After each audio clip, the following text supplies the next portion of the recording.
बोले गरुण पुराण की जय। श्रीमन्नारायण भगवान की जय। गरुण भगवान की जय। सभी देवी देवताओं की जय। नमः पार्वती पतये हर हर हर महादेव।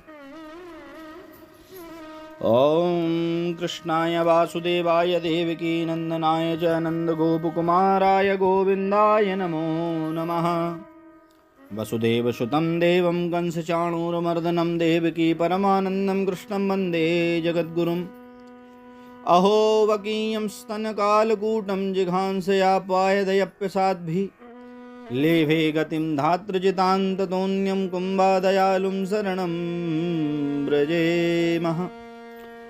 वंशी विभूषितकरान्नवनीरदाभात् पीताम्बरादरुणबिम्बफलाधरोष्ठात् पूर्णेन्दुसुन्दरमुखादरविन्दनेत्रात् कृष्णात् परं किमपि तत्त्वमहं न जाने।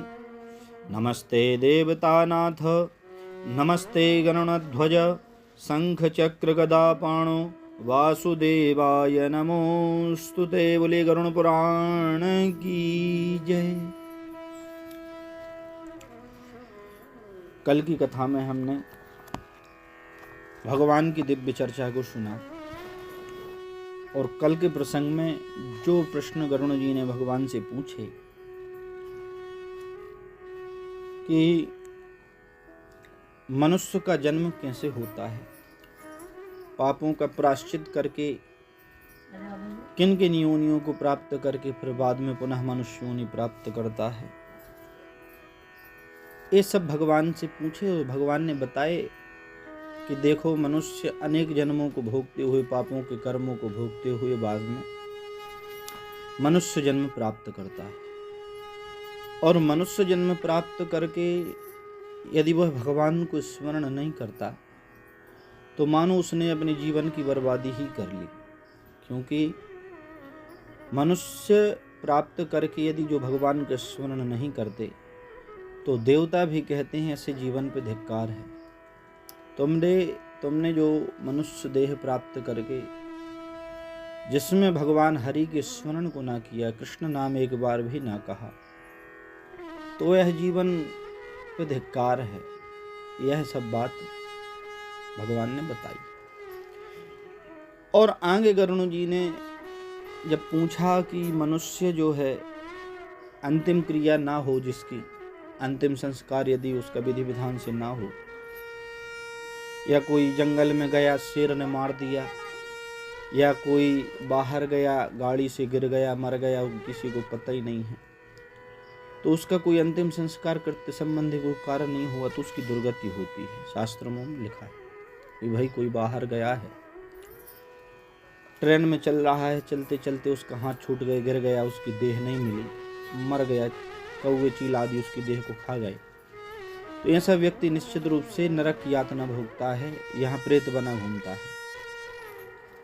कोई व्यक्ति जहर खा ले, कोई व्यक्ति सर्प काट खाए, कोई व्यक्ति फांसी पे लटक जाए, या जिस किसी माध्यम से शरीर को मारा जाए, तो ऐसा व्यक्ति नरक यातना यहाँ भोगता है और यहाँ प्रेत बना घूमता है। तो उस संबंधी प्रेत संबंधी कृत्य भी यहाँ पर कल प्रेत की कथा आई थी। वो प्रेत की कथा में भगवान ने उपदेश दिया था कि यदि उसका कोई कुछ समूल ना मिला हो और कोई उसका परिवारजन का ना हो, कोई तीसरा व्यक्ति उसके निमित्त यदि ये प्रेत संबंधी कार्य और पिंडदान संबंधी कार्य कर दे तो कहते वो प्रेत बना मुक्त हो जाता है। या तो कोई मर गया है, उसका देह नहीं प्राप्त हुआ है और वो लग रहा है कि भटक रहा है, कोई व्यक्ति उसके निमित्त श्रीमद् भागवत जी का पाठ सुन ले, तो श्री भागवत जी की कथा सुन ले तो वह भी मुक्त हो जाता है, कल बताया था। इसलिए नारायण की बलि यानी नारायण पूजा का विधान बताया गया है।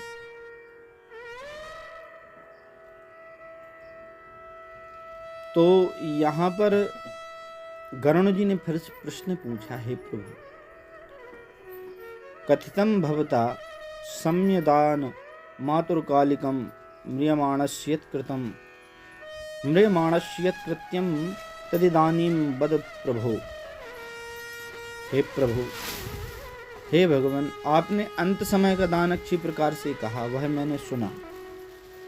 अब मरणासन्न प्राणी के निमित्त करने योग्य कृत्य मुझसे कहिए कि यदि जो व्यक्ति मर गया है तो उसके संबंधी कृत्य मरने के बाद क्या किया जाता है, वो बताइए।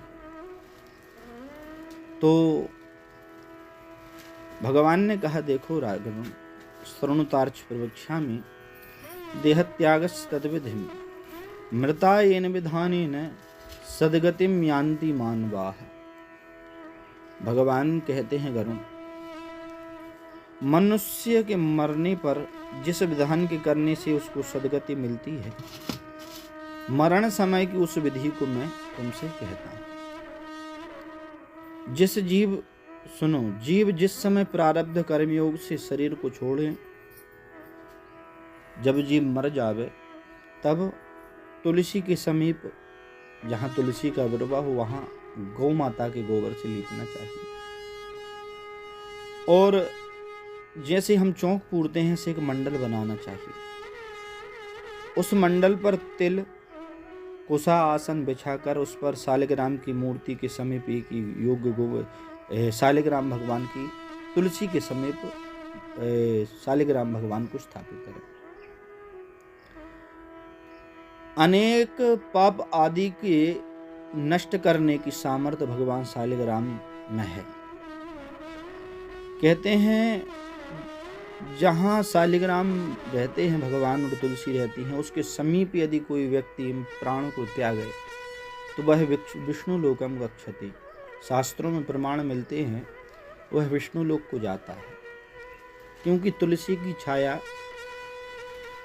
जो है व्यक्ति को सद्गति प्रदान करती है। इसलिए कच्चित तुलसी कल्याणी इतस्या ब्रह्म रूपिणी, ये ब्रह्म का रूप मानी गई है।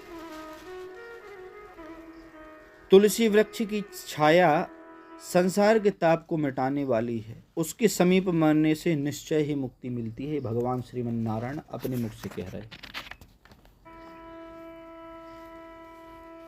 भगवान श्रीमन नारायण गरुण जी से खुद अपनी वाणी में कहते हैं, जिसके घर में तुलसी का वृक्ष है वह तीर्थ रूप है और उस घर में यमदूत कभी नहीं भटकते। तुलसी वट छाया यत्रास्ति भतापः तत्र मरणान मुक्ति सर्वदादान दुर्लभा। तुलसी की मंजरी से युक्त होकर जो प्राण त्याग करे, वह अनेक प्रकार के पापों से युक्त हो फिर भी यमलोक में नहीं जाता। तुलसी पत्र को मुख में रखकर उषा के आसन पर वह मरे तो वह मनुष्य पुत्रहीन होने पर भी वैकुंठ को जाता है। शास्त्रों में बात कही गई है कि जिनके पुत्र नहीं होते वो नरक में जाते हैं, पर ऐसा प्राणी भी यदि तुलसी के दल को भगवान के चरणोदक को मुख में रख के यदि प्राण त्यागे, या मरते समय कोई दूसरा व्यक्ति भी उसके गले में, उसके मुख में तुलसी का पत्र, गंगा जल, भगवान श्रीमन नारायण के चरणामृत डाल दे, तो वह भी विष्णु लोक को प्राप्त होता है। तुलसी पत्र को मुख में रखकर कुशा के आसन पर मरे तो वह ब्रह्मलोक को प्राप्त होता है। 3 प्रकार के तिल, दर्भ और तुलसी पत्र, ये सब नरक में जाते हुए प्राणी को बचाकर सद्गति प्रदान करती है। इसलिए जो मरणासन्न व्यक्ति हमको समझना चाहिए कि जिसका अब अंत समय चल रहा है, उल्टी हिचकी ले रहा है, वह प्राणासन्न है, अब वह मरने वाला है। तो भले ही उसने जीवन भर पाप किए हों, पर कोई दूसरा व्यक्ति भी उसके समीप जाकर के यदि तुलसी का बिरवा रख दे, शालिग्राम रख दे, और कहते हैं भगवान का चरणामृत, गंगा जल, तुलसी का पत्र उसके मुख में डाल दे या कंठ पे लगा दे, तो कहते हैं वह पाप युक्त होकर भी विष्णु लोकम गच्छति, पापी प्राणी भी विष्णु लोक को जाता है। देखो हे गरुण, ये दर्भ मेरी विभूति है और मेरे रोम से उत्पन्न है। दर्भ कहते हैं कुशा को। कुशा जो है भगवान वराह जब प्रगटे तब वह समुद्र में से एकदम से भगवान ब्रह्मा की नासिका से समुद्र में छलांग मार करके जब उससे ऊपर आए और जब उन्होंने अपने उस देह को एकदम से घुमाया शरीर से जैसे पानी को झाड़ा तो उनके शरीर से कुछ रुएं निकले, उसी से कुसा उत्पन्न हुई है। तो कुसा जो है भगवान वराह के श्री अंग से उत्पन्न है, इसलिए कुसा पवित्र मानी गई है। इसलिए प्रत्येक मनुष्य को कुशासन पर बैठकर ही प्रत्येक दैव पितृकार करने चाहिए, क्योंकि कुसा के मूल में भगवान ब्रह्मा बैठते हैं, कुसा के मध्य में शिव बैठते हैं और अग्र में जनार्दन भगवान नारायण बैठते हैं। कुसा देखो अशुद्ध कौन कौन सी वस्तु नहीं होती हैं, यहाँ पर बताया गया है। कुसा, अग्नि, मंत्र, तुलसी, ब्राह्मण, धेनु, ये सब बारंबार भगवान के कार्य में आते हैं, इसलिए इनको यह कभी अपवित्र नहीं होते। कुसा जो है बार बार भगवान के कार्य में आती है, इसलिए वह पवित्र नहीं होती। अग्नि सदैव पवित्र होती है, उसमें किसी भी प्रकार की अपवित्र वस्तु भी डाल दो फिर भी वह पवित्र ही मानी जाती है। मंत्र कभी अपवित्र नहीं होते, भगवती तुलसी कभी अपवित्र नहीं होती, ब्राह्मण कभी अपवित्र, जो वेदज्ञ हैं वेद को जानने वाले भी अपवित्र नहीं होते, और गौ माता एक कभी अपवित्र नहीं होती। फिर हे गरुण, पिंड पर स्थापित दर्भ प्रेत भोजन करने वाले ब्राह्मण, नीच के मुख से उच्चारित मंत्र और गौ और तुलसी, ये तीनों नीचे के पास हो तो अग्राह्य और श्मशान आदि चिता की अग्नि अपवित्र होती है। इसमें भी जैसे कि जिस कुसा पर पिंड रख दिया जाता है तो वो अपवित्र हो जाता है। प्रेत भोजन करने वाला ब्राह्मण, प्रेत भोजन का मतलब है कि जिस घर में कोई व्यक्ति मरा है तो प्रथम दिन से लेकर के 10वें दिन तक यदि कोई ब्राह्मण और मरणासन्न व्यक्ति के घर में भोजन कर ले तो प्रेत भोजन कहलाता है। तो ऐसा भोजन करने वाला जो है ब्राह्मण अपवित्र माना जाता है। मंत्र कभी अपवित्र नहीं होते, पर नीच के मुख से, नीच का मतलब है जो अपवित्र व्यक्ति है, जो सदैव अपवित्र आहार करते हुए अपने जीवन को पाप रहित बनाए है, ऐसे व्यक्ति यदि मंत्रों को उच्चारण करे तो मंत्र अपवित्र होते हैं। तो यह अग्राह्य है और अग्नि सब जगह की पवित्र है, पर शमशान की अग्नि अपवित्र मानी जाती है। इसीलिए यह अग्राह्य, इनका उपयोग इन स्थानों पर वस्तु उपयोग हो गई हो तो वह अग्राह्य है। तो गोमा से लेपन कर उस दर्भ को बिछाकर मरणासन्न व्यक्ति को वहां पर लेटाएं जो मर गया है। मंडल पर ब्रह्मा विष्णु महेश अग्नि इत्यादि सब देवता स्थित रहते हैं, इसलिए मंडल अवश्य बनाए। गौ माता का जब गोबर से लीप दिया जाता है तो कहते वहां ब्रह्मा विष्णु महेश का वास हो जाता है। इसलिए जब मरे हुए व्यक्ति को लेटाएं तो उस स्थान पर पहले लीपें। वाजू में भगवान शालिग्राम और तुलसी की छाया अवश्य हो। और कथा में आया था प्रथम दिवस कि जब तक व्यक्ति को चिता पे नहीं रखा जाता तब तक घर में सूतक नहीं लगती। तो इसलिए उस समय भगवान शालिग्राम भगवान का पूजन करके उनका चरणामृत उस मृत प्राणी के ऊपर छिड़कें, पिला उसके कंठ में डालें। फिर सब भूमि पवित्र है, पर जहां लेप नहीं होता वहां शुद्ध नहीं होती। इसे भूमि तो सब पवित्र है, पर जहां गौ माता के गोबर से उस स्थान को लेपा नहीं जाए तो वह पवित्र माना जाता है।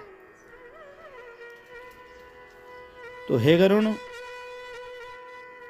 लेपने से वह शुद्ध होती है। खटिया पर बिना गोमाय की भूमि पर राक्षस, पिशाच, भूत प्रेत, यमराज के दूत प्रवेश करते हैं। ऐसी भूमि पर मरने पर मृतक असद गति को जाता है, यानी उसको गति नहीं मिलती।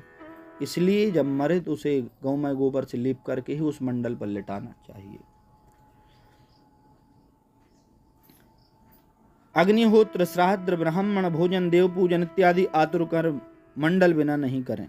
कौन कौन से कार्य? अग्निहोत्र आप हवन करें, श्राद्ध करें, ब्राह्मण भोजन करावें, देव पूजन करें कोई भी, तो यह सब जो हैं जब तक गौ माता की गोबर से लीप है ना तब तक ना करें। चाहे भगवान का पूजन आप घर में करवा रहे हैं उस समय गौ माता से लीप करके चौक पूरे, ब्राह्मणों को घर में जुड़वा रहे हैं तो उस समय पूरे घर को गौ माता के गोबर से लीपें। तो यह सब अग्निहोत्र, जब आप यज्ञ हवन कर रहे हैं तो उस स्थान को अग्नि से लीपें। श्राद्ध कर रहे हैं, जिस दिन आप तर्पण कर रहे हैं, जिस दिन आप ब्राह्मण भोज कर रहे हैं, ये सब गौ माता के गोबर से पहले घर को पवित्र करें। और चाहे आतुर काल का मतलब है अंतिम संस्कार की जो संबंधी क्रियाएं करें तो उस समय भी गौ माता की गोबर से लीपें। भूमि पर गोमय लेपन कर उस प्राणी को शयन कराकर मुख में स्वर्ण पंचरत्न को रख सालिग्राम का चरणोदक उसके पान करावें जो मर गया है। सालग्राम शिला का जल बिंदु मात्र पान करने से वह सब पापों से मुक्त होकर वैकुंठ को जाता है। महापातकों को नाश करने वाला गंगा जल को पान करावे। तीर्थ पर स्नान दान करने का फल प्राप्त हो जाता है ऐसा करने से। जो 1000 चंद्रायण व्रत करते हैं और जो गंगा जल का पान करते हैं वे दोनों एक समान हैं। हे गरुण, जैसे अग्नि से रुई का समूह नष्ट हो जाता है वैसे ही गंगा जल पान करने से जीवन भर के जितने पाप हैं जल करके नष्ट हो जाते हैं। जो कोई सूर्य किरणों से तपे हो गंगा जल को पीता है वह सब योनियों से मुक्त हो विष्णु लोक को जाता है। दूसरी नदियां स्नान करने से पापी पुरुष को पवित्र करती हैं, पर गंगा नदी के दर्शन और स्पर्श मात्र करने से और केवल हजारों किलोमीटर दूर रहने पर केवल गंगा नाम उच्चारण करने से मनुष्य पवित्र हो जाता है। ये गंगा जी का प्रभाव है। इसलिए गंगा जल संसार का तारक है। प्राण कंठ में आ गया है फिर भी कोई गंगा गंगा ऐसा उच्चारण करने वाला मरने के बाद विष्णु लोक जाता है, इसमें संशय नहीं है, उसका दोबारा जन्म नहीं होता है। क्योंकि गंगा जो है, गंगा का एक नाम है विष्णुपदी, भगवान श्रीमन नारायण के चरणों से निकली है, इसलिए वह भगवान का चरणामृत ही प्रत्यक्ष चरणामृत है। उसको पान करने मात्र से मुक्ति मिलती है। प्राणी श्रद्धा युक्त होकर प्राण निकलते समय गंगा का स्मरण करे तो उत्तम गति को प्राप्त होता है। इसलिए गंगा का ध्यान करता हुआ नमस्कार करे, गंगा का जल पान कर श्रीमद् भागवत कथा का श्रवण करे, क्योंकि भागवत जी की कथा भी एक ऐसी कथा है जो सुनने मात्र से सद्गति प्रदान करने वाली होती है। जो अंत समय श्रीमद् भागवत का एक श्लोक, आधा श्लोक का पाठ या श्रवण करे ब्रह्मलोक में जाकर वापस नहीं आता, ये शास्त्रों में कहा गया है।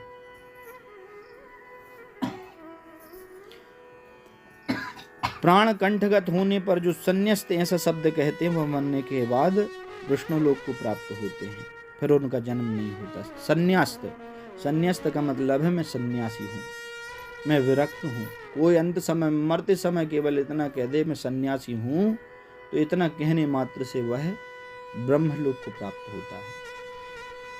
क्योंकि हे गरुण, इस तरह धार्मिक पुरुष के अंत समय के कृत्य हुए हैं, उस पुरुष के ऊर्ध्वाद्वार से प्राण निकलते हैं। यानी जो पुरुष भगवान की सेवा करके प्राण त्यागता है, कहते हैं उसके ऊर्ध्वद्वार से प्राण निकलते हैं। ऊर्ध्वद्वार किसे कहा गया है? ऊर्ध्वद्वार कहा गया है तालुका को, या कोई ऋषियों ने मुख को भी ऊर्ध्वद्वार कहा गया है।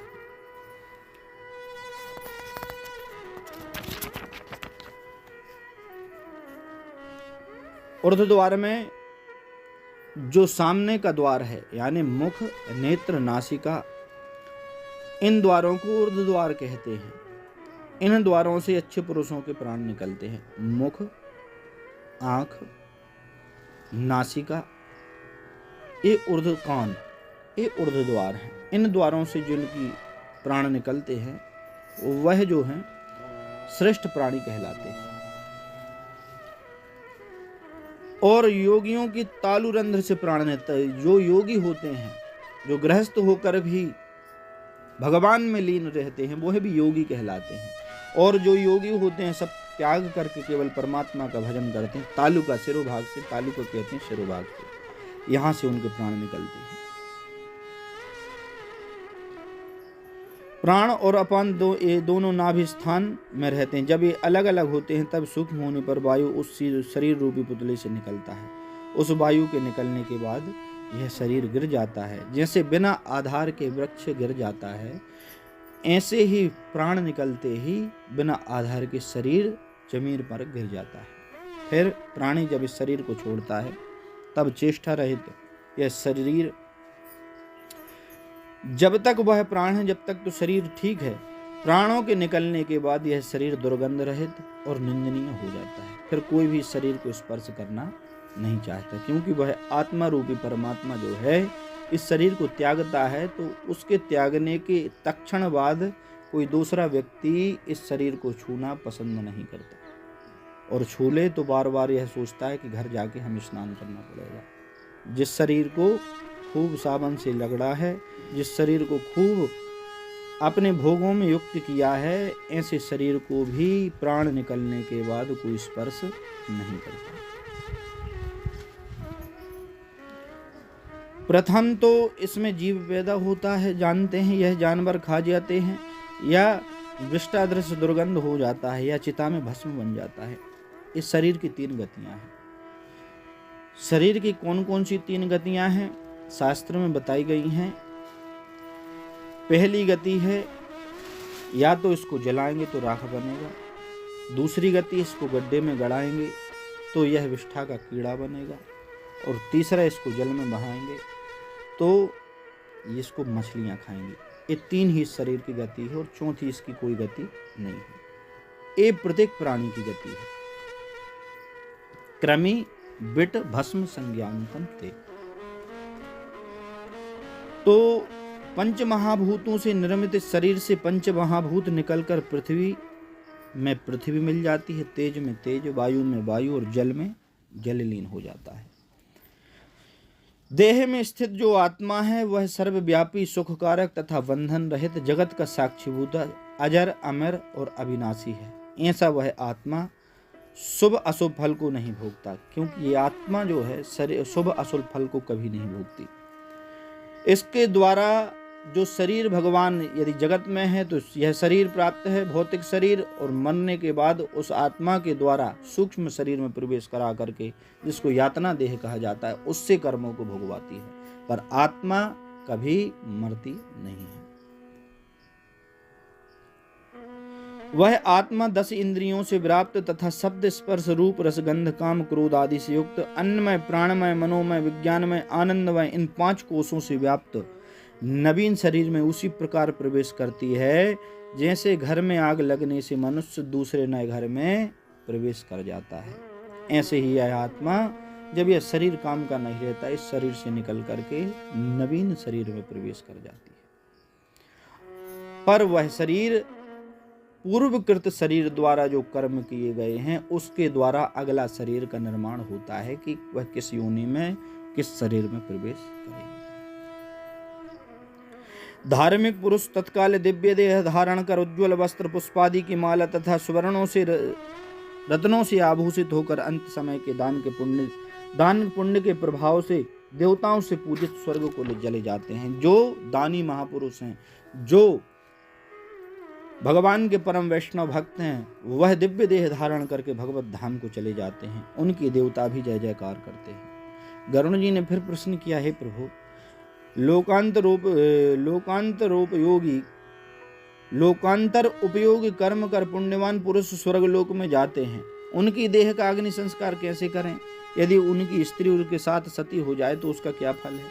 वह मुझसे कहिए। गरुण जी से भगवान ने कहा, हे गरुण, तुम सुनो, मैं औरतोदोहिक कृत्यों को कहता हूँ जिनके करने से पुत्र पौत्राधिक पितृ ऋण से मुक्त हो जाते हैं। यदि किसी पुत्र ने विधि विधान से माता पिता का दाह आदि कृत्य किया तो उसको अन्य बहुत दूसरे दान देने की कोई आवश्यकता नहीं है, और दाहादि कर्म करने मात्र से पुत्र अग्निष्टोम यज्ञ का फल प्राप्त करता है। इसलिए माता पिता के मरने पर पुत्र को चाहिए कि अपने शोक का त्याग करे, बंधु बांधवों के साथ पाप को दूर करने के लिए मुंडन करावे। जिस पुत्र ने माता पिता के मरने पर मुंडन नहीं कराया उसको पुत्र कभी नहीं कहा जा सकता। इसलिए पुत्र अवश्य मुंडन करावे, उसको माता पिता की सदगति को करने वाला पुत्र समझना चाहिए जो अपने माता पिता के मरने पर मुंडन कराता है। इसलिए नख, कक्ष आदि को छोड़कर मुंडन अवश्य करावें। तदंतर बांधवों सहित स्नान कर धोए हुए वस्त्रों को पहने और गंगा जी, नदी अथवा कूप से जल लाकर उस शव को स्नान कराकर चंदन लेपन कर पुष्पमाला पहनाए, गंगा की मृतिका लेपन करे और नवीन वस्त्र से शव को ढक कर तथा अपसव्य हो नाम गोत्र का उच्चारण कर दक्षिणा सहित पिंडदान करे। मृत्यु स्थान में सब नाम से पिंडदान दे। भूमि और भूमि के अधिष्ठात्र देवता प्रसन्न होते हैं। इसके बाद द्वारदेश पे पांथ नाम का पिंडदान करे, जिससे कोई भी दुर्गति ग्रस्त हुए भूत प्राणी उसकी सदगति में विघ्न न करें। तदंतर पुत्र आदि स्त्री सब की प्रदक्षिणा कर उसका पूजन करें। तब प्रथम पुत्र जो है, सबसे बड़ा ज्येष्ठ पुत्र है, पहले कंधा बो दे।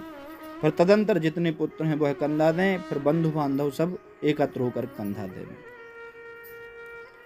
क्योंकि ऐसा पुत्र जो पिता के शव को कंधे पर रखकर शमशान ले जाते हैं, उन पुत्रों को वह जितने पग चलते हैं, एक एक पद पर अश्वमेध यज्ञ का फल प्राप्त होता है।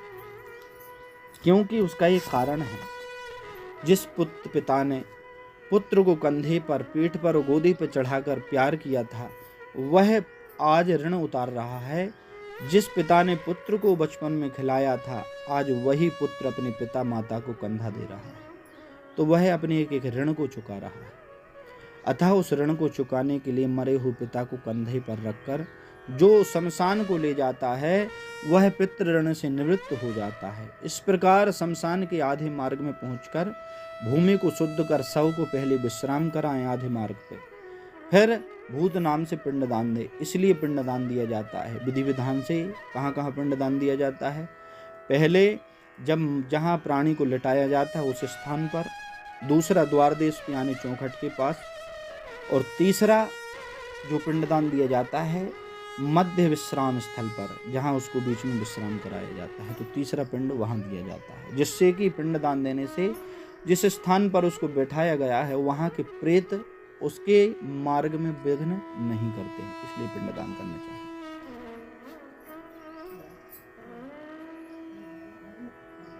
हे गरुण, इस प्रकार शमशान की आधे मार्ग में भूत नामक पिंड प्रदान करें। उस पिंडदान से पिशाच, यक्ष, राक्षस, दूसरे भी कोई दिशाओं में रहते हुए भी जो भूत आदि हैं, प्रेत आदि हैं, उस पिंडदान को भोग प्रेत को शरीर को किसी प्रकार से दुख नहीं देते। जो विश्राम पिंड नहीं देते, वे प्रेत का मांस भक्षण कर जाते हैं। इसलिए पिंड अवश्य देवें। शव को शमशान में ले जाकर उत्तर मुख स्थापित कर भूमि शुद्ध करें। प्रथम भूमि में झाड़ू द्वारा शुद्ध कर, फिर गोमय से लीप कर कुशा से रेखा करें। उस रेखा को मध्य में नामिकाष्ठा से मृतिका की ईशान में गिराकर जल दें। वेद मंत्र द्वारा अग्नि स्थापित करें। कृव्याद संज्ञक अग्निदेव का पुष्पाक्षत से पूजन करें और ओम लोमभ्यः इत्यादि अनुवाक द्वारा विधि विधान से वहां पर भी हवन करना चाहिए। अग्नि की प्रार्थना करें, कहें हे कृव्याद संज्ञक, क्योंकि अग्नि के भी कई रूप हैं। तो जो शमशान में अग्नि जलती है उसको कृव्याद संज्ञक अग्नि कहा जाता है। उसमें लोमभ्यः स्वाहा नाम के मंत्र द्वारा आहुति दी जाती है और उस समय हमें प्रणाम करके अग्निदेव से प्रार्थना करनी चाहिए। अग्निदेव, हे कृव्याद संज्ञक अग्नि, तुम पंचभूतात्मक देह को धारण करने वाले हो तथा संसार के कारण और पालक हो, इसलिए इस मृतक को स्वर्ग गति को प्राप्त कराओ। इस तरह अग्नि की प्रार्थना कर चंदन, तुलसी, पलाश, कौन कौन सी लकड़ी है, प्रणाम कर चंदन, तुलसी, पलाश, पीपल आदि की लकड़ियों से चिता बनानी चाहिए। उसमें चंदन की हो श्रेष्ठ है, तुलसी हो श्रेष्ठ है, पलाश हो श्रेष्ठ है, नहीं तो पीपल की अवश्य होनी चाहिए। तो ये 5 प्रकार की लकड़ियों में से हमें इनमें से ही उपयोग करना चाहिए। उस चिता पर प्रेत को लाकर प्रथम पिंड चिता में, वहां पर फिर पिंडदान देना चाहिए। पहला जो उस चिता पे है, पहला पिंड चिता में, दूसरा पिंड शव के हाथ में रखना चाहिए और शव के हाथ में रखना चाहिए। हे गरुण, यह पिंड प्रेत के नाम से देव और सपिंडी श्राद्ध के पहले जो कुछ प्रेत के नाम से ही करें। प्रेत कल्प को जानने वाले आचार्य इस पिंड को साधक कहते हैं। अतः चिता पर साधक नाम से और सब के हाथ में प्रेत नाम से पिंडदान करें। इस प्रकार 5 पिंडदान से शव की आहुति की योग्यता होती है। पिंडदान नहीं करने से यम, यज्ञ, राक्षस आदि शव का मांस भक्षण कर जाते हैं। इस प्रकार 5 पिंड देकर कृप्याद अग्नि को तृणादि से प्रज्वलित करें, और यदि पंचक ना हो तो पुत्र पिता की दाह क्रिया करें। जो पंचक में मरता है उसकी सदगति नहीं होती है, इसलिए पंचक में दाह क्रिया नहीं करनी चाहिए। यदि करता है तो उसके घर में अन्य किसी की मृत्यु होती है, निश्चित है। धनिष्ठा नक्षत्र के उत्तरार्ध से लेकर रेवती नक्षत्र पर्यंत 5 नक्षत्र पंचक के कहे गए हैं। ये दाह के अयोग्य हैं, वे दाह में शुभ कारक नहीं हैं। जो पंचक में मरे तो उसके ग्रह में हानि ही हानि होती है, पुत्र आदि और गोत्रियों को नुकसान होता है। यदि पंचक में दाह करें तो उसका एक विधान है, दोषों की शांति करें। अब पंचक में मैं तुमसे उस पंचक दाह की विधि कहता हूँ। यदि कोई पंचक में मर जाता है तो उस समय हमें क्या करना चाहिए, कौन सी विधि करनी चाहिए? तो पंचक की विधि है, हे गरुण, उस सब के समीप 4 पुतले को साके बना करके जिन जिन नक्षत्रों के जिस नक्षत्र में वो मरा है और उसके नीचे जितने नक्षत्र रह गए हैं, उन सभी 5 नक्षत्रों के, एक तो वह स्वयं हो गया है, 4 नक्षत्र स्वरूप 4 पुतला बना में को साके, और नक्षत्र संयम मंत्रों से अभिमंत्रण कर रखें। उन पुतलों से में प्राप्त प्रतप्त सुवर्ण रख करके फिर नक्षत्र नाम से ओम प्रेता जयता इस मंत्र से उन नक्षत्र मंत्रों को संपुटित करके पहले वहां पर हवन करना चाहिए। ऐसा कर उन पुतलों सहित उस मृतक का दाह करें। पुत्र सपिंडी श्राद्ध के दिन सभी पंचक शांति करें। पंचक दोष की शांति के लिए क्रम से तिलपूर्ण पात्र, सुवर्ण, चांदी, रत्न और घृत से परिपूर्ण कांसे का पात्र दान करना चाहिए, जिससे कि जो व्यक्ति पंचक में मरा है उस पंचक की शांति होती है। इस प्रकार 5 नक्षत्रों से की शांति कर जो कोई दाह कर्म करता है उसमें उसको विघ्न नहीं होता, उसके घर में किसी प्रकार की हानि नहीं होती है। इसलिए पंचकों में मरने वाले प्राणी के पहले पंचक शांति अवश्य करें। हे गरुण, इस प्रकार दाह कर्म की विधि सुनाई। यदि स्वामी के साथ प्रतिव्रता परलोक जाने की इच्छा करे तो पति के मरने के बाद स्नान करे, रोली केसर आदि से अपने शरीर को सुशोभित करे। कोई सती हो रही है तो नेत्र में सुंदर अंजन लगाकर वस्त्र आभूषण पहन करके दान आदि कृत्य करके बंधु वर्गों को यथायोग्य प्रणाम करके गुरुजनों को नमस्कार करके भगवान विष्णु को नमस्कार करके और विधिवत संसान में जल अर्पण श्रीफल ले जा करके मोह आदि का त्याग करके संसान में जाए। भगवान सूर्य नारायण को नमस्कार कर चिता की परिक्रमा करके पुष्प की सैया समझ करके चिता पर स्थित अपनी गोद में अपने पति को शयन करावे। तदंतर अपने हाथ में जो श्रीफल है वह किसी सखी को दे अग्नि से दाह करने की आज्ञा ले। उस अग्नि को गंगा स्नान की तरह जानकर शरीर का दाह करे, परंतु पति के साथ यदि गर्भवती स्त्री है तो उसको दग्ध ना करे, क्योंकि पुत्र को उत्पन्न कर उसका पोषण कर बाद में भले सती हो गए। तो यह सती होने का विधान है। इसलिए हे गरुण, तुम विधि विधान से इसको समझो और इस विधान को समझकर उसका पुण्य समझो। अतः इस कारण सभी प्रकार यत्न करके मन, वचन और कर्म से जीवित अवस्था में सर्वदा पति की सेवा करने के बाद सती हो जाए। कोई भी स्त्री स्वामी के मरने के बाद अग्नि में प्रवेश करे तो अरुंधति जैसे अरुंधति है उसके समान होकर स्वर्गलोक में पूजनीय होती है।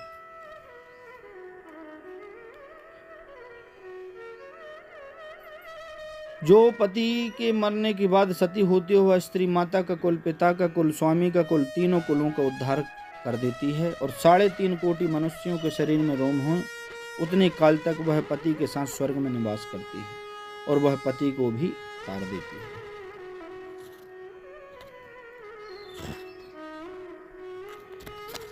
पर यह वही स्त्री करे जो पतिव्रता है, उसको यह कष्ट नहीं होगा। जो स्त्री क्षण मात्र दाह दुख से देह को जला नहीं सकती वह मूढ़ जन्म पर्यंत स्वामी के वियोग में अग्नि द्वारा दुखी होती है। इसलिए सती केवल वही स्त्री हो सकती है उसको वह अग्नि जला नहीं सकती जो पतिव्रता धर्म से, जैसे अरुंधति पतिव्रता धर्म से, अनसुईया पतिव्रता धर्म से पति की सेवा करती है, ऐसी कोई स्त्री हो तो वही इस अग्नि को सहन कर सकती है, अन्यत्र नहीं कर सकती। इसके बाद हे गरुण, वासुदेव, तुम भगवान वासुदेव द्वारा उत्पन्न हो, पुनः तुम्हारे द्वारा इसकी उत्पत्ति होता है। इस मनुष्य देव को स्वर्ग प्राप्त होता है। स्थूल देह की आप में हवि हो, इसलिए आप प्रज्वलित हो। अग्नि से प्रार्थना करें, तिल मिश्रित घृताहु देकर उच्च स्वर द्वारा रोदन करें, उस प्रेत को सुख होता है। तदनंतर स्त्रियां तथा पुत्र स्नान कर नाम गोत्र का उच्चारण कर तिल द्वारा तिलांजलि देवें। फिर नीम पत्र का प्राशन करें, मरे हुए का यश वर्णन करें। स्त्री समूह को आगे और पुरुषों को उनके पीछे मरघट से ग्रह को आना चाहिए। तो घर में आकर पुनः स्नान करें, गो को गोग्रास दें। प्रथम दिन पत्तल में भोजन करें, वह अन्न अपने घर का ना हो। पहले दिन का भोजन जो है अपने घर का ना हो। जिस जगह मृतक प्राणी स्थित था उसको लेटाया गया था, उस भूमि का लेपन करता 12 दिन पर्यंत घृत का दीपक दिन रात जलाना चाहिए। हे गरुण, सूर्यास्त में स्मशान में चौराहे पर मिट्टी के बर्तन में दूध या जल भरकर 3 दिन तक संध्या सायं काल के समय रखें। कच्ची मिट्टी के बर्तन में दूध और पानी भर डोरा से त्रिकाष्ठिक बनाकर उसमें रख हाथ में लेकर कहें, हे प्रेत, तुम शमशान में अग्नि से दग्ध हुए हो। बांधव आदि ने आपका त्याग कर दिया है, इसलिए तुम इस जल में स्नान कर दूध का पान करो। साग्निक चतुर्थ दिन और निराग्निक दूसरे या तीसरे दिन निषिद्ध वार तिथि का विचार करके अस्थि संचय करने। इसलिए शमशान भूमि में जाकर स्नान कर शुद्ध हो जाएं। उनका सूत्र वेष्टन कर हाथ में पवित्री पहने। तदंतर पुत्र शमशान में रहने वाले को यमाय त्वा इस मंत्र से उड़द की बलि देकर 3 बार प्रदक्षिणा करें। हे गरुण, चिता में प्रथम दूध छिड़क जल में से चिता की अग्नि को शीतल करें यदि जल रही है तो, और फिर जो अस्थियां उस मरे हुए प्राणी की उसको ग्रहण करें। उन अस्थियों को पलाश के पत्र में दूध और जल से धोकर मृतिका पात्र में रख सविधि श्राद्ध करें। उस जगह त्रिकोणीय स्थित मंडल का निर्माण कर गो से उस स्थान को लीपें जहां पर जलाया गया था। हे गरुण, घृत सहित चावल को पकाकर प्रेत के लिए विधि से जल सहित बलि देवें और उत्तर दिशा में 15 कदम चलकर वहां गड्ढा खोदें। हे गरुण, उस गड्ढे में अस्थि पात्र जो जिसमें अस्थियों को रखा गया है उसको रखें। उसके ऊपर एक पिंडदान करने से प्रेत को दाह की पीड़ा नष्ट हो जाती है। तदंतर वहां अस्थि को प्रथम दुग्ध से प्रक्षालन कर पुनः गंगा जल से या जल से प्रक्षालन कर चंदन से अस्थि को चर्चित कर कुमकों से विशेष चर्चित करें। हे गरुण, जितने समय फिर उसके बाद में उस अस्थि को एक दोने में ले हृदय और मस्तक से लगाएं। इसके बाद परिक्रमा तथा नमस्कार कर गंगा जी में उस अस्थि को विसर्जित करें। जिसकी 10 दिन के भीतर अस्थि गंगा जी में गिर गई हों उसकी ब्रह्मलोक से फिर आवृत्ति नहीं होती, वो ब्रह्मलोक को चला जाता है। इसलिए 10 दिन के भीतर ही गंगा जी में अस्थियों का विसर्जन करना चाहिए। जितने समय तक प्राणियों की अस्थि गंगा जल में रहती हैं उतने 1000 वर्ष तक वह पुरुष स्वर्गलोक में रहता है। गंगा जल के लहरों को स्पर्श करने वाली वायु यदि किसी मरे हुए का स्पर्श करे तो उसके अनेक जन्मों के पाप उसी काल में नष्ट हो जाते हैं। ये गंगा जी का प्रभाव। सर्वप्रथम राजा भगीरथ ने अपने पूर्वजों के उद्धार के लिए तपस्या से गंगा जी की आराधना करके ब्रह्मलोक से उन्हें मनुष्य लोक में ले आए। और जिस गंगा का यश तीनों लोकों में प्रसिद्ध, उस गंगा ने सगर राजा के 60,000 पुत्रों को जो मुनि कपिल देव जी की दृष्टि में से भस्म हो गए थे उनको स्वर्गलोक प्राप्त कराया था।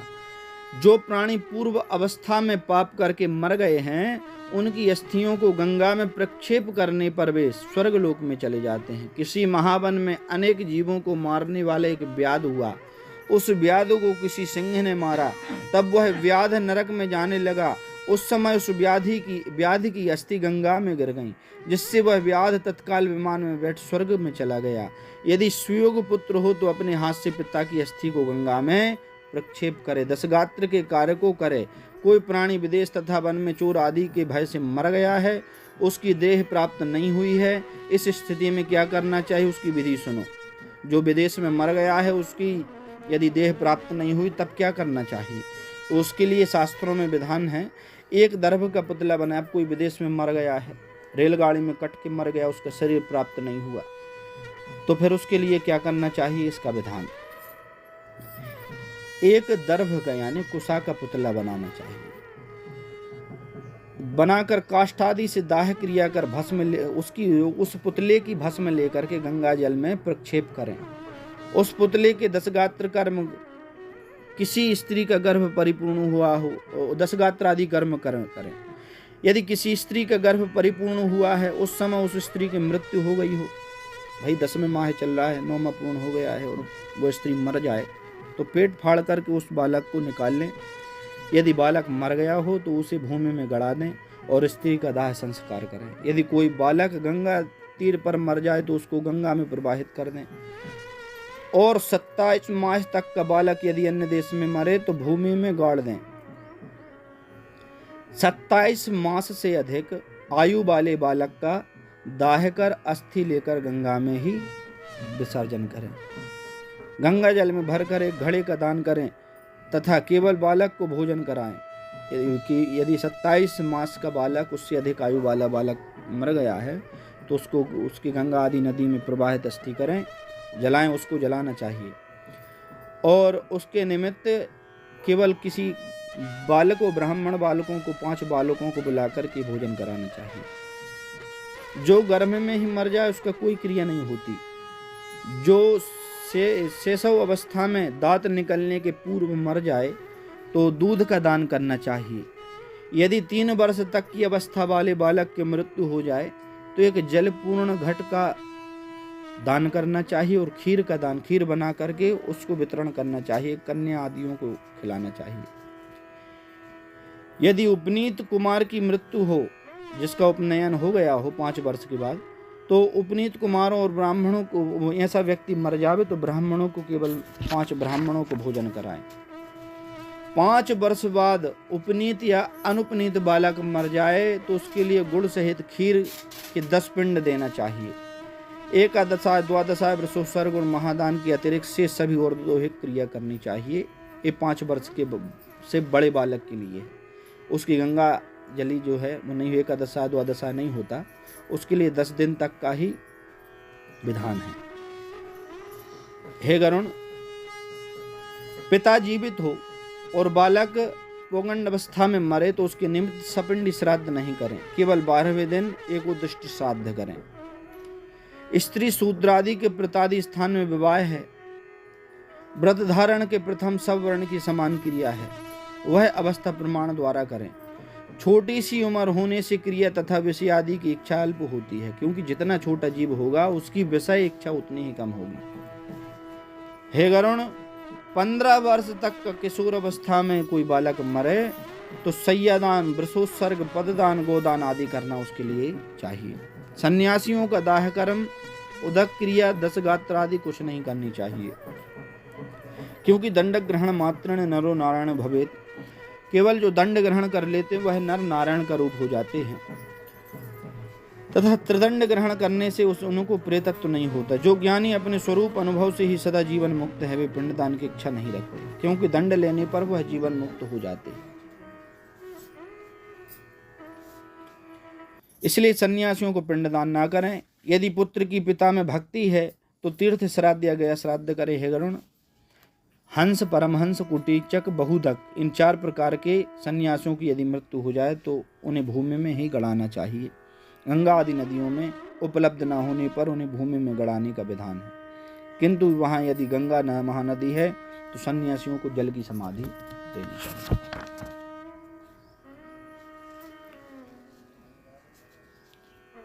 गरुण जी ने पूछा, है केशव, 10 गात्र कर्म की विधि को कही और उसके करने से क्या पुण्य होता है? 10 गात्र करने का क्या फल है? क्यों किया जाता है 10 गात्र? इसका विधान बताइए। तो पुत्र ना हो, गरुण जी ने पूछा कि यदि पुत्र ना हो तब यह 10 गात्र कौन करे? यह सब मुझसे विस्तार से कहिए। तो भगवान ने कहा, सुनो हे गरुण, सुनो, मैं 10 गात्र की विधि कहता हूँ, जिसके करने से सुपुत्र पैतृक ऋण से वह पितृ मुक्त से ऋण से मुक्त हो जाता है। इसलिए पुत्र को चाहिए कि वह शोक का त्याग कर सात्विक धैर्य को धारण कर पिता के लिए अश्रुपात ना करे, पिंडदान करे। जो मरे हुए के बाद रोते हैं उनके अश्रुपात तथा इससे जो अश्रुओं से जो मल निकलता है उसको प्रेत विवश होकर पीते हैं। इसलिए मरने के बाद रोना नहीं चाहिए, क्योंकि आप जितने रोएंगे, आपकी आंखों से जितने अश्रु निकलेंगे, वह सब उस प्रेत को ग्रहण कराया जाता है। इसलिए रोना नहीं चाहिए।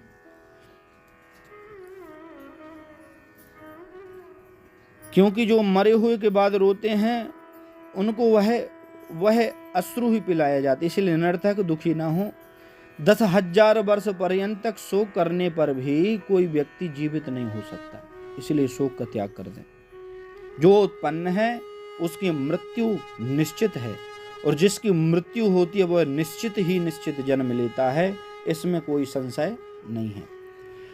देवताओं या मनुष्यों के पास इस प्रकार का उपाय नहीं है जिससे मृत प्राणी पुनः वापस आ सके। होनहार को दूर करने का उपाय हो तो नल, श्री राम, युधिष्ठिर राजा लोग दुख आदि नहीं भोगते। इस संसार में किसी के साथ हमेशा रहना संभव नहीं है। जब यह अपना शरीर भी स्वप्न तुल्य है तो स्त्री पुत्र का वियोग हो तो इसमें क्या आश्चर्य है। जैसे कोई राह में जाने वाला प्राणी वृक्ष की छाया में बैठ जाए और विश्राम करके कुछ समय बाद वहां बैठा रहे तो कुछ प्राणियों को समागम होता है, पर कुछ देर बाद वहां से अपने अपने रास्ते पर सब निकल जाते हैं। ऐसे ही है जीवात्मा, यहाँ पर कुछ समय के लिए आता है और फिर यहाँ से पुनः अपनी यात्रा कर देता है। ऐसा विचार करना दुख की दवा है। इसलिए शोक रूपी अज्ञान को त्याग पुत्र पिंडदान आदि क्रिया करें। पुत्र के अभाव में कौन कर सकता है पिंडदान? यदि पुत्र नहीं है तो यहाँ पर बताया गया है पुत्र के अभाव में पत्नी तथा पुत्र स्त्री दोनों के अभाव में सगा भाई। पुत्र नहीं है तो पत्नी पिंडदान कर सकती है, ठीक है। पुत्र के अभाव में पत्नी तथा पुत्र स्त्री दोनों के अभाव में, पुत्र भी नहीं है और स्त्री भी नहीं है किसी की, तो उसके अभाव में सगा भाई पिंडदान कर सकता है। इसलिए स्त्रियां भी पिंडदान कर सकती हैं, गरुड़ पुराण में लिखा आया है, ठीक है।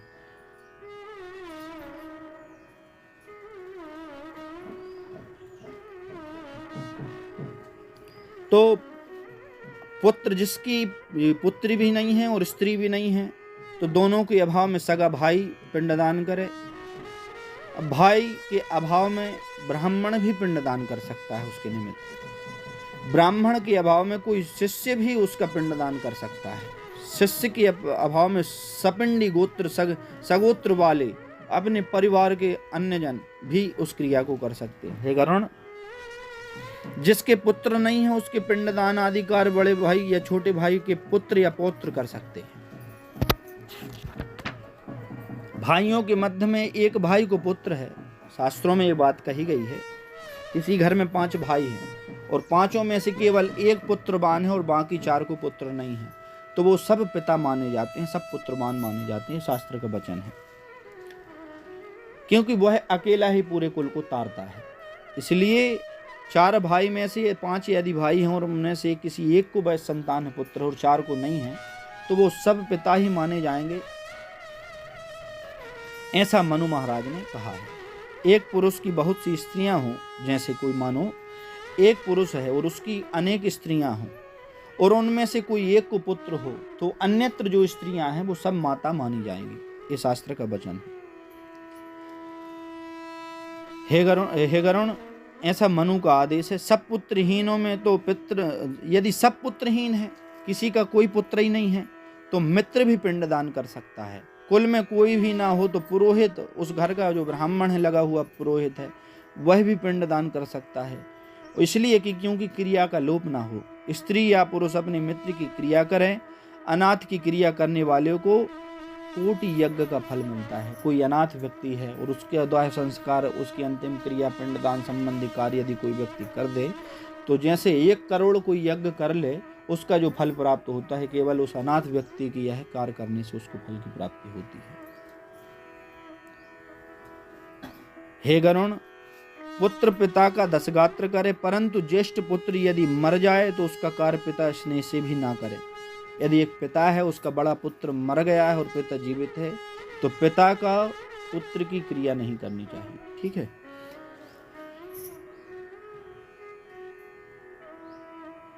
बहुत पुत्र हो फिर भी प्रेत का दशगात्र, सपिंड श्राद्ध, 16 श्राद्ध प्रथम पुत्र करे। धन विभाग होने पर भी भक्ति भाव द्वारा पिता का 12 मास का कृत्य ज्येष्ठ पुत्र ही करे। यदि पिता मरे तो सबसे पहले अधिकार बड़े पुत्र को ही होता है। अनंतर सब वार्षिक श्राद्ध आदि अलग करे। ज्येष्ठ पुत्र को एक समय भोजन करना चाहिए, भूमि पर शयन करना, ईश्वर का ध्यान कर प्राश्य ब्रह्मचर्य पूर्व पवित्र रहकर दशगात्र करना चाहिए।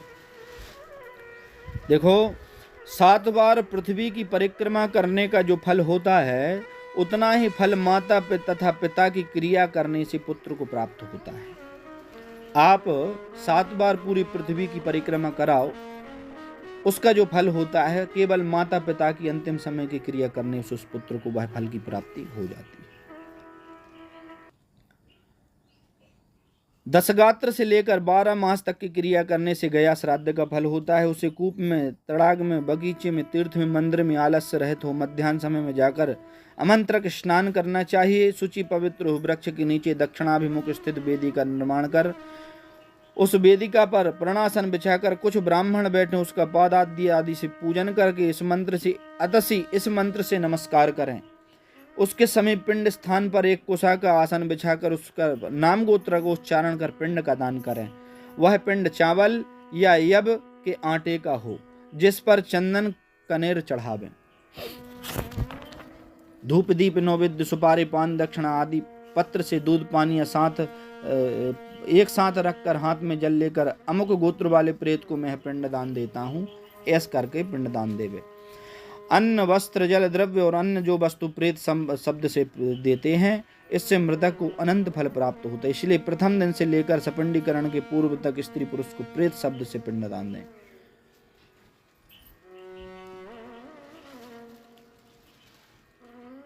9वें दिन के में सभी सगोत्रियों को मृतक की स्वर्गीय कामना के लिए तेलाभ्यंग करना चाहिए तथा स्त्रियों सहित बाहर जा स्नान कर हाथ में दूबा तथा धान का लावा लेकर स्त्रियों को आगे कर मृत प्राणी के घर जाएं। वहां जाकर ऐसा वचन कहें कि दूर्वा सदृश आपके कुल की वृद्धि हो, लावा सदृश आपका कुल का विकास हो। ऐसा कह उसके घर में लावा तथा दूबा के बिखेर दें। हे गरुण, 10वें दिन उड़द का पिंड देवें, क्योंकि कलयुग में मांस से पितृ श्राद्ध नहीं होता, इसलिए उड़द का 10वें दिन पिंड दान देवें या उड़द का स्पर्श करें। 10वें दिन सब बांधव पुनः सब परिवार के जन मिलकर के आवें। पुत्र जो है पुनः मुंडन करावें, क्रिया करने वाले पुत्र भी मुंडन करावें। एक ब्राह्मण को 10 दिन तक मिष्ठान्न भोजन कराएं। उसके समीप हरि का ध्यान कर हाथ जोड़कर प्रेतत्व मुक्ति की प्रार्थना करें। पुराण को सुने, भगवान की चर्चा को सुने 10 दिन तक। अतसी पुष्प के समान शोभा वाले श्याम रूप पीताम्बर वस्त्रधारी गोविंद को हम नमस्कार करते हैं, भगवान को प्रणाम करें। इस प्रकार श्राद्धांत में प्रतिदिन यह प्रार्थना कर भगवान को प्रणाम करें। इसके बाद स्नान कर गोग्रास दें, स्वयं भी भोजन करें।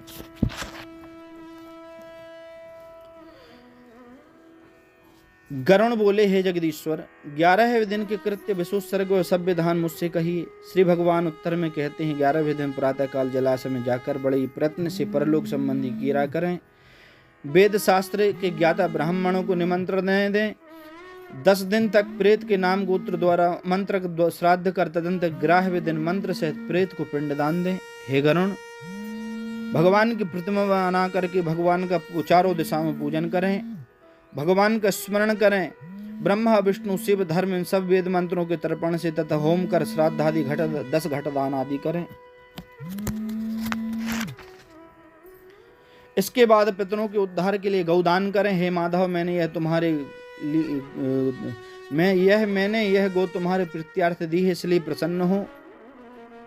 तिल आदि का दान करें और सुंदर सैया का दान करें, भगवान की प्रतिमा का दान करें। और यह सब कृत्य करते हो भगवान से प्रार्थना करें कि मैं अपने माता पिता के निमित्त यह सब दान कर रहा हूँ, आप उन पर कृपा करें। इस तरह सैयदान तथा वृषोत्सर्ग का विधान जो है प्रेत को परम गति प्रदान करता है। देखो गरुण, 11वें दिन जो वृषोत्सर्ग करें, किंतु जो वृषोत्सर्ग है बछड़ा कैसा होना चाहिए उसका भी विधान है। बछड़ा यदि कोई छोड़ता है तो उसका अनंत फल होता है। बछड़ा कैसा हो? अंगहीन, रोगी बालक इत्यादि से रोगों से मुक्त हो, अंगहीन ना हो, सुंदर हो, जिसके नेत्र लाल और वर्ण पिंगल हो, श्रृंग तथा खुर लाल हो, पेट श्वेत हो, पीठ काली हो, ऐसे वृषभ को ब्राह्मण के द्वारा मंत्र सहित वृषोत्सर्ग उसको चढ़वाना चाहिए। पहले उसका पूजन करना चाहिए, फिर उस पर शंख चक्र आदि के, त्रिशूल आदि के निशान बना करके विधिवत भगवान का अर्पण करके धर्म स्वरूप वह वृषभ है उसको प्रणाम करके फिर उसको छोड़ना चाहिए।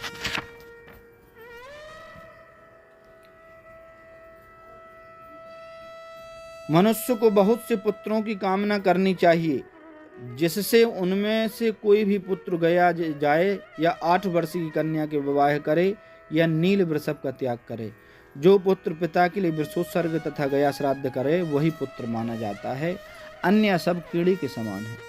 जिनके पूर्वज लोग रौरव आदि नरक में हैं उनके लिए वृषोत्सर्ग करने से 21 पीढ़ी का उद्धार हो जाता है। ये व्रत उत्सर्ग यानी बछड़े को छोड़ने की महिमा है। रुद्रघट आदि से वृषभ तथा वस्सी को स्नान कराकर गंधाक्षत पुष्प से पूजन करना चाहिए। वृषभ के दक्षिण पार्श्व में त्रिशूल का चिन्ह, वाम पार्श्व में चक्र का चिन्ह कर उसको त्याग कर हाथ जोड़कर इस मंत्र को पढ़ें। हे प्रभु, तुम धर्म के रूप हो, मैं तुम्हें प्रणाम करता हूँ, हमारे पितरों का उद्धार करो। श्री भगवान कहते हैं, हे गरुण, ऐसा जो करते हैं उसको सदा वर तथा प्रेत को मोक्ष मिलता है। अतः अपनी जीवित अवस्था में वृषोत्सर्ग करना चाहिए। देखो, कार्तिक आदि शुभ मास में तथा उत्तरायण सूर्य उत्तरायण हो जाए और शुक्ल पक्ष या कृष्ण पक्ष की द्वादशी तिथि हो तथा सूर्य तथा चंद्र ग्रहण हो, शुभ तीर्थ हो, संक्रांति हो, अयन हो, उस समय वृषोत्सर्ग करना चाहिए। हे गरुण, मित्रद्रोही, कृतघ्न, मदिरा पान करने वाला, ये ब्रह्म हत्या करने वाला, स्वर्ण चोरी करने वाला, इन महापापों से यदि ग्रसित है और वह भी यदि वृषोत्सर्ग कर दे तो परम गति प्राप्त करता है, परंतु वह भक्ति भाव से करे। और जिस बछड़े को छोड़ा है फिर उसको कभी पैर से ना मारे, उसको कभी लाठी का प्रयोग ना करे उसके ऊपर, उसको कभी अपमानित ना करे, जिसको पूजित करके छोड़ा है।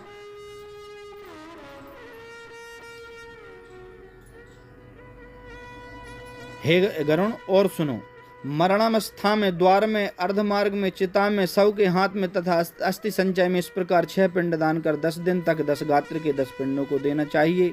इस प्रकार कुल 16 पिंड देने चाहिए। यह प्रथम मलिन षोडशी नामक 16 पिंड कहा है। अब तुमसे अन्य 16 पिंडों के दान की विधि कहता हूँ। पहला पिंड विष्णु को, दूसरा शिव को, तीसरा सपरिवार यम को, चौथा पिंड चंद्रमा को, पांचवा अग्नि को, छठा पिंड कव्यहान को और 7वां पिंड काल को दें। 8वां पिंड रुद्र को, 9वां पिंड परमेश्वर को, 10वां पिंड प्रेत को, 11वां पिंड विष्णु को देवे, 12वां ब्रह्मा को, 13वां विष्णु को और 14वां शिव को, 15वां यम को देना चाहिए। हे गरुण, 16वां पिंड तत्पुरुष को दे। तत्ववेता इसको मध्यम षोडशी श्राद्ध कहते हैं। इसलिए 10 दिन के भीतर पहले 16 पिंडों का दान अलग होता है।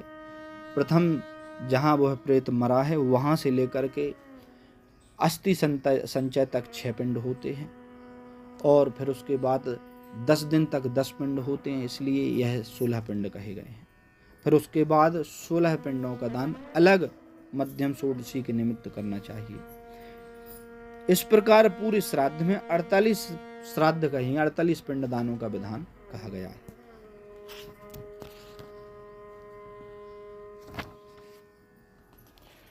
जब तक षोडशत्रय नहीं होता तब तक पुत्र आदि के किए हुए अन्य श्राद्धादि प्रेत को नहीं मिलती, इसलिए पुत्र को षोडशत्रय श्राद्ध विधिवत करना चाहिए। यदि पुत्र ना हो तो स्वामी का श्राद्ध है, स्त्री या अन्य कोई भी हो परिवार में तो वो करे, जिससे उसको अनंत फल मिलता है। हे गरुण, जो प्रमाद से अग्नि या पानी में डूब कर मर गया है उसका भी सर्व कर्म विधि विधान से करना चाहिए। प्रमाद से इच्छा से सर्प के काटने से मर गया हो तो शुक्ल पक्षी की तथा कृष्ण पक्षी की दोनों पंचमी के दिन नाग देवता का पूजन करना चाहिए। कौन किसके निमित्त? जो प्रमाद से मरा है या जिसको सांप ने काटा है, तो पंचमी के दिन सर्प का पूजन करना चाहिए। गेहूं के आटे की एक प्रतिमा बनाकर सुगंध युक्त श्वेत पुष्प तथा चंदन आदि से अर्चन कर विधिवत कच्चे आटे का नैवेद्य आटा का दिया बनाकर उस पर दूध रख कर के नाग भगवान को अर्पण करें। भगवान श्रीमन नारायण का प्रणाम करें। इस तरह सब क्रिया कर प्रतिदिन जल पूर्ण घट अन्न आदि दान करें। यह 360 घट, 360 पिंड और 360 जलांजलि जिसको नाग ने काटा है उसके निमित्त करें। 11वें दिन पिंडदान करें। 12वें दिन सपंडी श्राद्ध कर सैया दान करें, पद दान करें, जिससे सूतक की निवृत्ति होती है और जिसको सर्प ने काटा है उसको उत्तम गति मिलती है। नहीं तो सर्प के काटने पर वह व्यक्ति प्रेत योनि को प्राप्त करता है।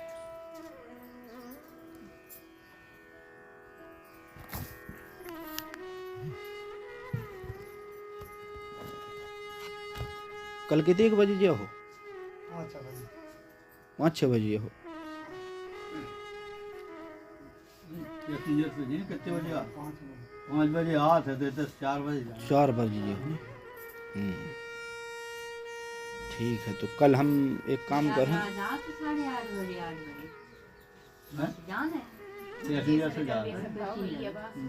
तो 3 बजे तैयार नहीं करो नहीं लगभग 4 बजे ना, तो 3 बजे से करना पड़ेगा। हाँ 3 बजे, तो हम 2 बजे कल घंटा को सुना दें पूरी, सब सवेरे से तैयारी कर लें तो 3 बजे तक सुना दें। 3 बजे के बाद फिर जो भी तैयारी कर लें आप लोग हैं पूरी कर दें।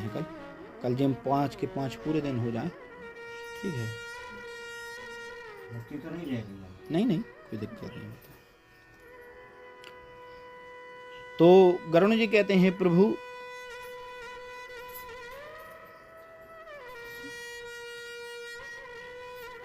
सपंडी श्राद्ध विधि, सूतक निर्णय, सैयदान और पददान सामग्री और उनके दान की महिमा मुझसे कहिए।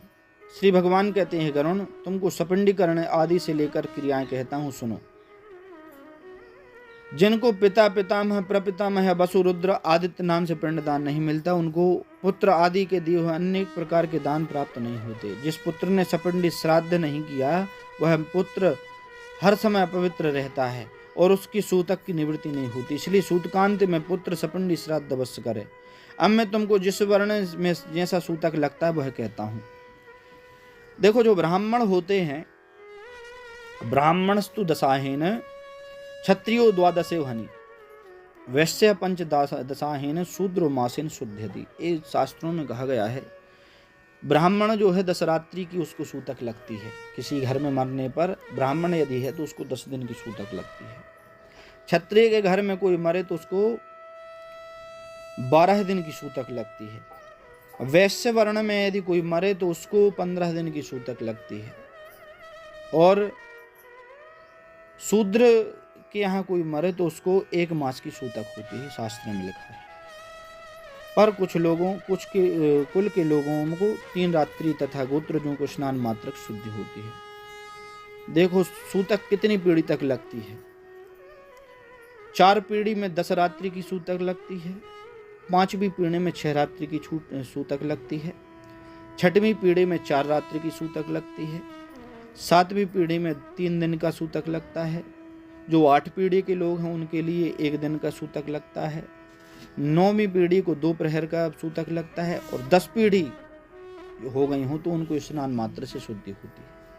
इसलिए ये निश्चित है 10 पीढ़ी तक का सूतक होता है। 11वीं पीढ़ी पर फिर सूतक की प्राप्ति नहीं होती। 8वीं फिर इसके बाद देशांतर गया हो और वहां उसको मरण संबंधी समाचार मिलता है तो 10 दिन में जितने दिन बचे उतने समय के लिए सूतक। कोई विदेश गया है और उसको पता नहीं हमारे घर में सूतक लगी है, पर 4 दिन बाद यदि पता चले तो जितने दिन शेष रह जाते हैं उतने दिन सूतक मानी जाती है।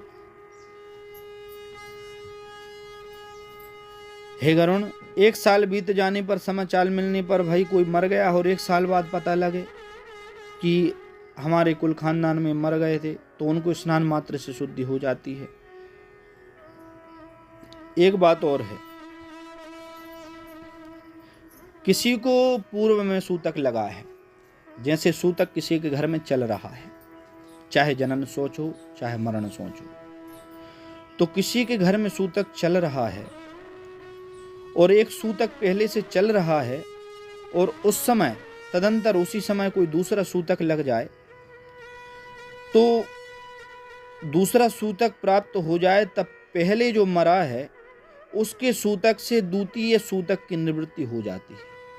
अर्थात समझना इसका, जैसे कोई घर में मरा है और मरने के बाद मान के चलो उसके 5 दिन बीत गए और 5 दिन बाद फिर उसी घर में कोई मर गया है उसके परिवार में या कुटुंब खानदान में, तो जो पहले से जो मरा है उसके 5 दिन बचे हैं और 5 जैसे 13वें दिन 13वीं होती है, तो उसके 6 दिन 7 दिन और शेष बचे हैं, तो उसी के साथ जो बाद में दूसरा मरा है उसी के साथ उसकी शुद्धि हो जाती है, अलग से फिर उसके 13 दिन नहीं गिनने जाते। यानी जो पहले में जिसकी पहली सूतक को ही दूसरी पहली सूतक के साथ दूसरी सूतक की निवृत्ति हो जाती है। हे गरुण,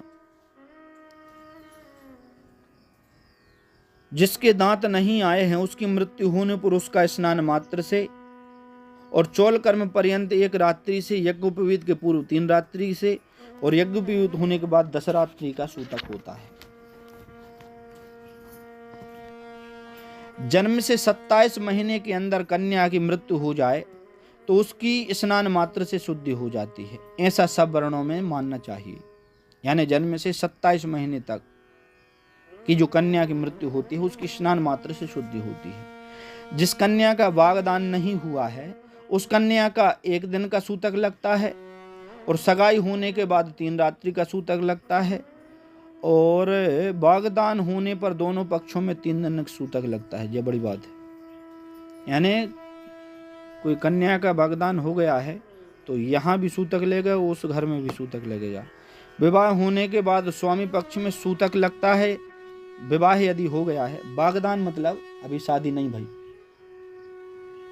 लगन हो गई मान के चलो और सब हो गया, शादी बस नहीं भाई, तो और कन्या मर जाए तो 3 दिन की उस घर में और 3 दिन की इस घर में सूतक लगे वागदान होने के बाद, और शादी होने के बाद फिर उतना ही लगे सूतक।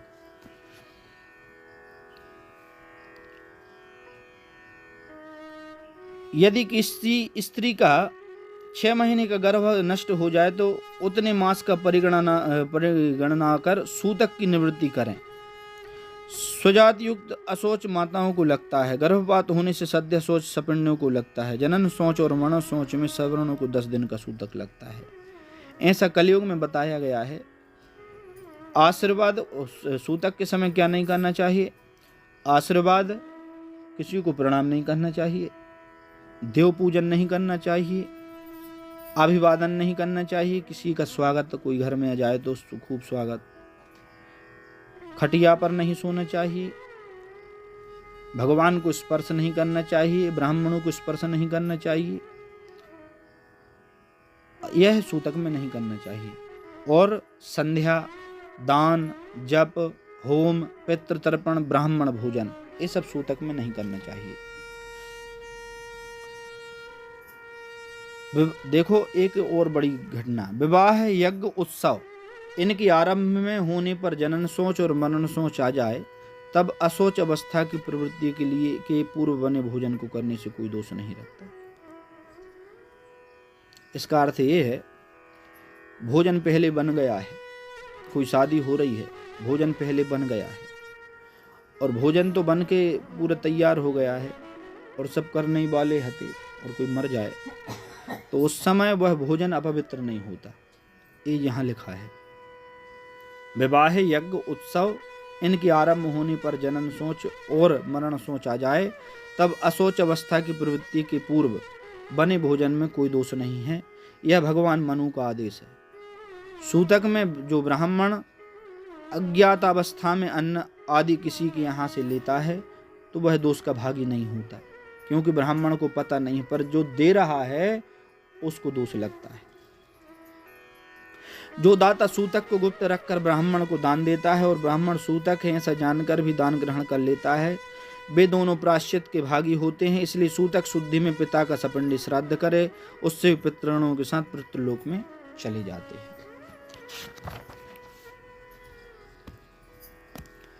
हे गरुण, ये सब कृत्य मैंने तुमसे कहे हैं। यज्ञोपवीत, उत्सव आदि, व्रत, उद्यापन, विवाह आदि ये शुभ कार्य ग्रह का मालिक मर जाए तो नहीं करते होते।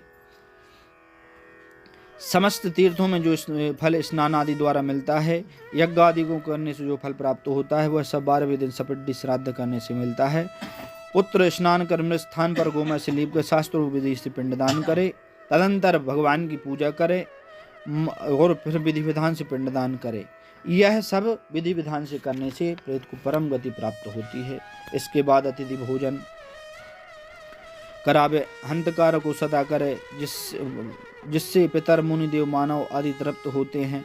हवन आदि करे, द्वादशाह करने के बाद अन्न घृत सुवर्ण चांदी घोड़ा आदि सब आचार्य को दे दे। तदंतर स्वस्ति वाचन पूर्वक गंधाक्षत पुष्प नैवेद्य आदि से ग्रहों का वेदी बनाकर भगवान गणेश का पूजन करे। तो ये सब विधि विधान से करे। तदंतर नाना प्रकार से मिष्ठानों से ब्राह्मण को भोजन करा के दक्षिण मोदक सहित जल से पूर्ण 12 घड़े दे। अनुक्रम में ब्राह्मण जल स्पर्श, क्षत्रिय आयुध स्पर्श, वैश्य चाबुक, शूद्र दंड स्पर्श करें तो पवित्र हो जाते हैं। इस प्रकार हे गरुण, सैयादान करें। सैयादान से इंद्र आदि देवता प्रसन्न होते हैं। सुंदर सैया कैसी हो?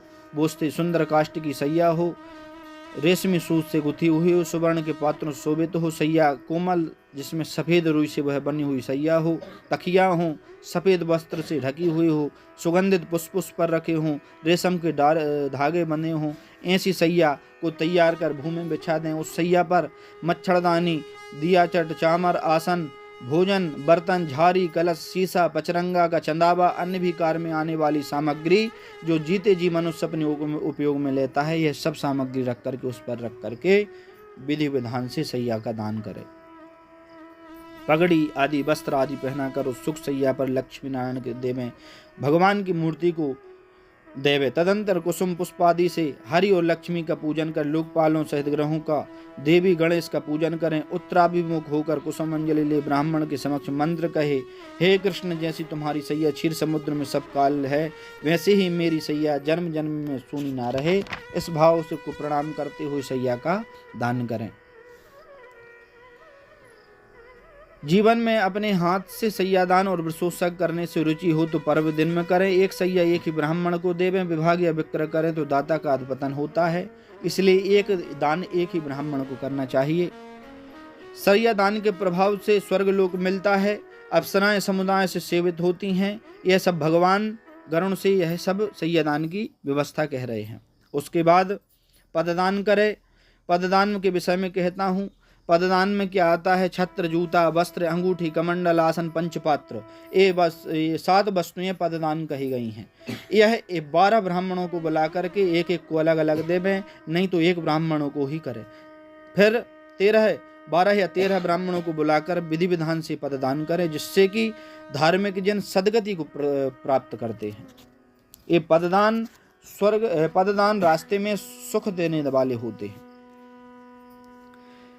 कहते हैं पददान करने से यम मार्ग में बहुत से कांटे बिछे होते हैं। यहाँ पर जो पुत्र पददान करते हैं उस कांटों पे से उसको वह सुख प्राप्त होता है। यह पुण्य का फल वहाँ उसको प्राप्त होता है, वहाँ पर उसको कष्ट नहीं होता है। मरे हुए के निमित्त जो तांबे का जल का पात्र देता है उसको 1000 पददान का फल निश्चित प्राप्त होता है। इस प्रकार सपिंडन दिन से सभी दान करें। बहुत से ब्राह्मणों को तथा सभी प्रकार के चांडाल आदि को भी उस समय कोई जीव भी भूखा न रहे, सबको भोजन करावें। प्रेत के लिए बार बार पिंडदान किया जाता है, उससे प्रेत को अक्षय तृप्ति होती है। जो पूर्णिमा को मरते हैं उनकी चतुर्थी को उन्मासिक श्राद्ध करें। नवमी तिथि की जिसकी मृत्यु होती है उन्मासिक श्राद्ध करें। रिक्ता तिथि चतुर्दशी को करें। इस प्रकार पाक्ष श्राद्ध 20 दिन में करनी चाहिए। एक ही महीने में 2 संक्रांति हो तो 2 महीनों में श्राद्ध मल मास में करना चाहिए। यदि एक ही मास में 2 महीने हो तो दोनों मास के भी 2 ही पक्ष और 30 तिथियों को ही जानना चाहिए और श्राद्ध करनी चाहिए। हे गरुण, तीर्थ श्राद्ध, गया श्राद्ध, गज छाया योग, युग आदि तथा ग्रहण में किया जाने वाला श्राद्ध वर्ष मध्य में करें। हे गरुण, पुत्र को चाहिए कि वह संवत्सर बाद की गया श्राद्ध में करें। गया श्राद्ध का बहुत फल है। 3 वर्ष उपरांत गया श्राद्ध अवश्य करें और जितनी सामर्थ्य हो उतने वर्ष बाद पर एक बार अपने जीवन में गया श्राद्ध अवश्य करनी चाहिए। हे गरुण, इस वर्ष में एक कथा है। कलाप नगर तथा उपवन में पितरों के मनुपुत्र इक्ष्वाकु राजा से यह गाथा कही थी, क्या हमारे वंश में सन मार्ग पर चलने वाले ऐसा पुत्र होगा जो गया में जाकर बड़ी श्रद्धा से हमें पितरों को पिंडदान देगा। हे गरुण, इस प्रकार जो पितरों की क्रिया करता है वह जीवन मुक्त होता है। जिस प्रकार से भरद्वाज जी के पुत्र हुए, भरद्वाज के 7 पुत्रों ने गौ हत्या करने के पाप से 7 जन्म तक पाप भोग किया पर पितृभक्ति के प्रभाव से मुक्त हो गए। वे 7 पुत्र दशार्ण देश में व्याध, कालंजर पर्वत पर मृग, सारद्वीप, चक्रवाक पक्षी, मानसरोवर में हंस हुए। फिर कुरुक्षेत्र में वेद पाठी ब्राह्मण हुए। सब पितरों में श्रद्धा करने से जीवन मुक्त हो जाता है, जीव मुक्त हो जाता है। इसलिए जीव पितरों के में भक्ति रखे, क्योंकि यह लोक परलोक में पितृभक्ति करने से सुख मिलता है। हे गरुण, और तो 2 हिखाख्यान मैंने तो सब तुमसे कहा है। यह पुत्र की इच्छा को परिपूर्ण करने वाला है और पिता को मुक्ति देने वाला है। निर्धन मनुष्य भी इस कथा को सुन सब पापों से मुक्त हो जाता है तथा दान देने का फल मिलता है। जो कोई मेरे कथन अनुसार, श्री गरुड़ पुराण के अनुसार दान आदि क्रिया और प्रेत संबंधी क्रिया करता है वह निश्चित इच्छित फल की प्राप्ति करता है। जो कोई इस कथन अनुसार श्राद्धादि दान करते हैं, जो कोई गरुड़ पुराण को सुनता है, उससे जो फल होता है उसको मैं कहता हूँ। गरुड़ पुराण उसमें क्या होता है उसको श्रवण करो। पिता प्रसन्न होते हैं जो गरुड़ पुराण को सुनता है, पितृ उसके प्रसन्न होते हैं, पितामह प्रसन्न होकर उसको गौ आदि धन की प्राप्ति कराते हैं, प्रपितामह प्रसन्न होकर बहुत सी प्रकार की धन संपत्ति उसको प्रदान करते हैं। जो गरुड़ पुराण एक बार भी सुन लेता है अपने पितरों के निमित्त, कहते हैं उसको पितृदोष की शांति होती है, पूर्वज उसके प्रसन्न होते हैं। वृद्ध प्रपितामह प्रसन्न होकर अनेक तरह से अन्न आदि उसको देते हैं। सब पितर श्राद्ध द्वारा तृप्त होकर पुत्र के इच्छित कार्य सिद्ध करते हैं। धर्म मार्ग से धर्मराज मंदिर को जाते हैं, वहां धर्मराज की सभा में परम आदर से स्थित होते हैं। सूत जी कहते हैं, इस प्रकार भगवान विष्णु ने औरतोदोहिक संबंधी दान आदि विधि तथा महात्म्य कहा, जिसको सुनकर गरुड़ बहुत प्रसन्न हुए। ऐसा गरुड़ पुराण है, इसलिए गरुड़ पुराण को सुनना चाहिए। बोले वृंदावन बिहारी लाल की जय। 4 अध्याय हो गए हैं, सब कल हो गए हैं। आज के कहते हैं विश्राम। बोले गरुड़ पुराण की जय, श्रीमन नारायण भगवान की जय। कीर्तन कर लो 2 मिनट। श्री राम जय जय राम, श्री राम श्री राम जय जय राम।